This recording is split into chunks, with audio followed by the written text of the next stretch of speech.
भगवान शिव की 5 बेटियां। सावन के महीने को भगवान शिव जी का सबसे प्रिय महीना माना जाता है। इस महीने में जो भी भक्त भगवान शिव के सच्चे मन से पूजा पाठ करते हैं और उनका व्रत रखते हैं, उनकी मनोकामनाएं भगवान भोलेनाथ पूरी करते हैं। भगवान शिव के परिवार की बात जब भी आती है तो सबसे पहले मुंह पर श्री गणेश जी और कार्तिकेय जी का नाम आता है। ऐसे में हम आपको भगवान शिव की 5 पुत्रियों के बारे में बताना जा रहे हैं। शिव पुराण में भगवान शिव और पार्वती की पुत्रियों का वर्णन मिलता है। शिव पुराण में लिखित कथा के अनुसार एक दिन भगवान शिव और माता पार्वती जी सरोवर में ध्यान मग्न थे कि उसी समय भगवान शिव के मुंह पर एक मंद मुस्कान आई। उस मुस्कान से 5 मोती सरोवर में झड़कर गिर गए।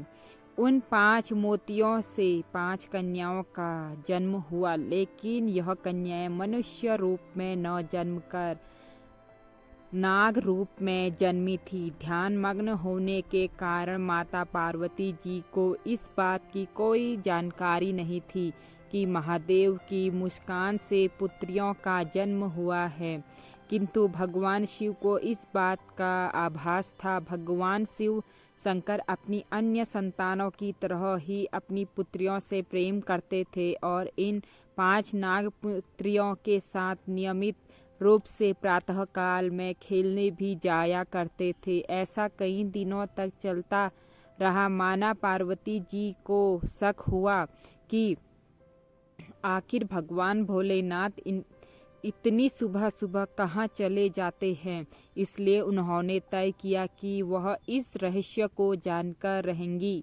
एक दिन जब भगवान शिव सरोवर के लिए सुबह निकले, तब माता पार्वती भी उनके पीछे पीछे सरोवर तक पहुंच गई। माता पार्वती जी ने देखा कि भगवान शिव पिता की तरह उन 5 नाग कन्याओं के साथ खेल रहे हैं। माता पार्वती जी को यह देखकर क्रोध आ गया और उन्होंने क्रोध से वशीभूत होकर उन 5 नाग कन्याओं को मारना चाहा। जैसे ही उन्होंने मारने के लिए पैर उठाया, तभी भगवान शिव ने उनको रोककर बताया कि ये 5 नाग कन्याएं आपकी पुत्रियां हैं। महादेव जी की इस बात से माता पार्वती आश्चर्यचकित होकर देखने लगी। फिर भगवान शिव ने देवी पार्वती जी को नाग कन्याओं के जन्म की कथा बताई। शिव जी की कथा सुनकर माता पार्वती जी जोर जोर से हंसने लगी।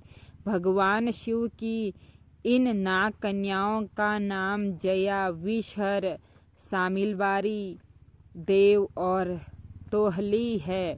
भगवान शिव ने अपनी पुत्रियों के बारे में बताते हुए कहा कि जो भी सावन मास की शुक्ल पक्ष की पंचमी के दिन इन नाग कन्याओं की पूजा करेगा, इनके परिवार को सर्पदंश का भय नहीं रहेगा। साथ ही इन देवियों की कृपा से घर में कभी धन धान्य की कमी नहीं होगी। यही कारण है कि सावन माह में कृष्ण पंचमी और सावन माह में शुक्ल पंचमी के दिन इन 5 नाग कन्याओं की पूजा की जाती है।